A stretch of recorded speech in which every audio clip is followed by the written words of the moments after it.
د خبرونو سرټکی د افغانستان د پلاوي لخوا د بلاروس جمهوریت له څو لویو دولتي او خصوصي شرکتونو او فابریکو څخه لیدنه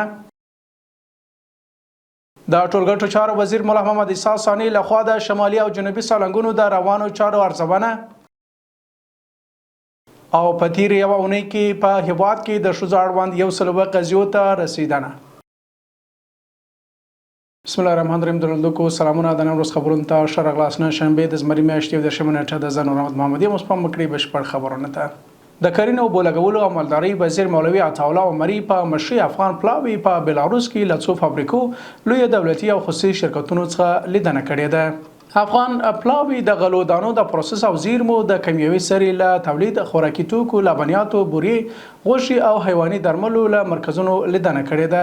همداراز د بي ان بي کې بلاروسي شرکت مسؤلینو د افغان متخصصینو د ظرفیت لوړولو او د تجربو د لیږد په برخه کې د همکارۍ ډاډ ورکړی دی.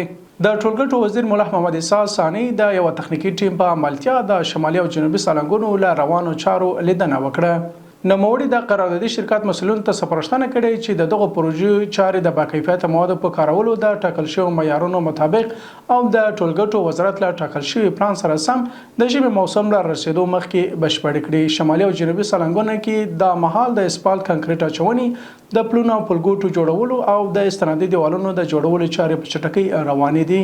د امیر المؤمنین د حکم پر بنسټ د ټولګټو وزارت د اوسپنې پټلۍ معاینات د خپلواکي ادارې په توګه تنظیم شو. دغه حکم لمخې د یاد وزارت پخوانی تخنیکی مرستیال مولوي عبدالکریم فاتح او د اوسپنې پټلۍ ادارې د عمومي رئیس په توګه ټاکل شوی دی.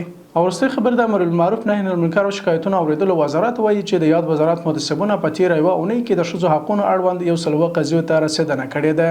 یاد وزارت زیاته کړې متسبونو په یاده موده کې د 11 شخړو د حل او نه کوټګرو د نیولو سربیره 500 اصلاحي غونډې هم کړې دي. ترنو لیدونکو دا ودانو خبرونه لمرتیا مونړی مننه. تر بیا مو الله مل سه.